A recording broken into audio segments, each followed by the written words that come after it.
Attaque des missiles, carte blanche pour Israël? Le 30 avril 2018 en Syrie, plusieurs bases militaires syriennes ont été attaquées par des missiles, faisant de nombreux morts.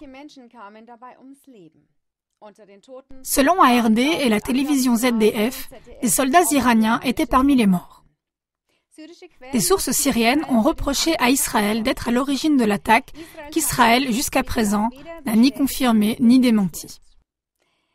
Le fait que le ministre israélien de la Défense, Lieberman, avait menacé de lancer des attaques de missiles sur des cibles iraniennes la veille du bombardement, fait penser qu'Israël pourrait être à l'origine de ces attaques. S'il s'avère qu'Israël est responsable des attentats, il ne s'agirait pas d'un cas isolé. Par le passé, Israël a bombardé des cibles en Syrie à maintes reprises. Cette année encore, en février et en avril, les forces aériennes israéliennes ont lancé des attaques aériennes contre des cibles syriennes et iraniennes en Syrie. La question se pose donc de savoir si de telles attaques sont justifiées ou contraires au droit international.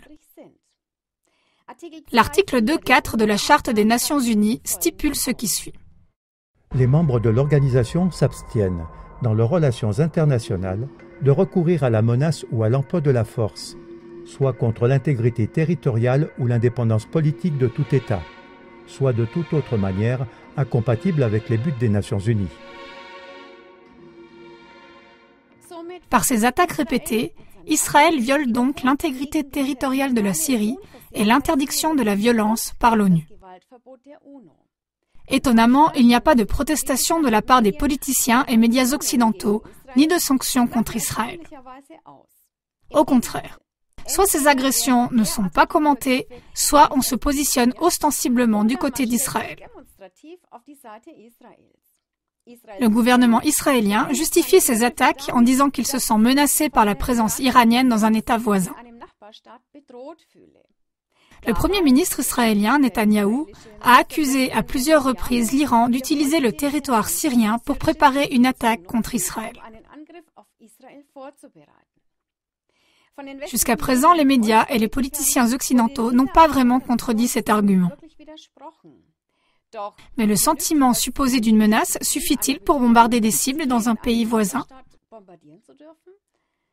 Les médias et les politiciens occidentaux parleraient-ils également d'un droit à l'autodéfense si la Russie bombardait des cibles dans les États baltes parce qu'elle se sent menacée par le déploiement massif de troupes et les manœuvres répétées de l'OTAN dans ces pays ?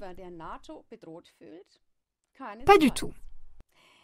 Dans le cas d'Israël, cependant, ces prétextes sont tout bonnement acceptés par l'Occident.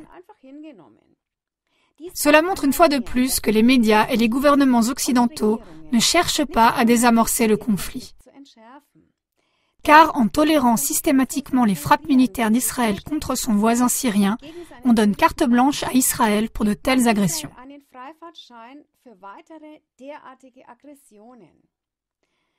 Jusqu'à présent, la Syrie et l'Iran l'ont patiemment accepté. Si tel n'était plus le cas, la provocation militaire d'Israël pourrait rapidement dégénérer en une guerre ouverte entre les pays. Se pourrait-il qu'une guerre entre Israël, la Syrie et l'Iran soit voulue par l'Occident ?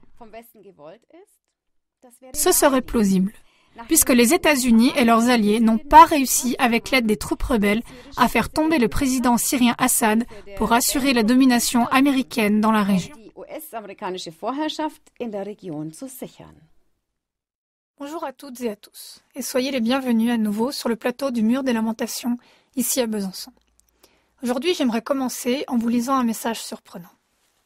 À tous les pères, mères, enfants, frères et sœurs, pour qu'il y ait la guerre entre nous, nous devons avoir peur les uns des autres et nous haïr mutuellement. Mais je n'ai pas peur de vous, et je ne vous hais en aucun cas. Nous vous aimons. Ce message est envoyé en ce moment des milliers de fois par les Israéliens aux Iraniens. Ce qui se passe là a une fonction d'exemple historique importante.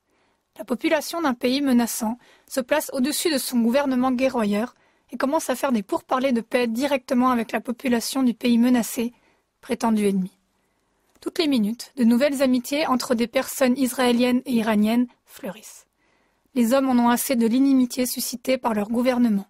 Ils veulent simplement ce que veulent tous les hommes, vivre et laisser vivre. Le peuple ne veut ni avoir la guerre, ni aller à la guerre. Est-ce que nous continuons passivement à écouter les médias qui montent ces populations les unes contre les autres, ou acceptons-nous d'ouvrir les yeux et d'écouter les contre-voix sur ce qui se passe réellement dans ces pays ? Avec ce message de paix, je vous dis au revoir et à la prochaine fois.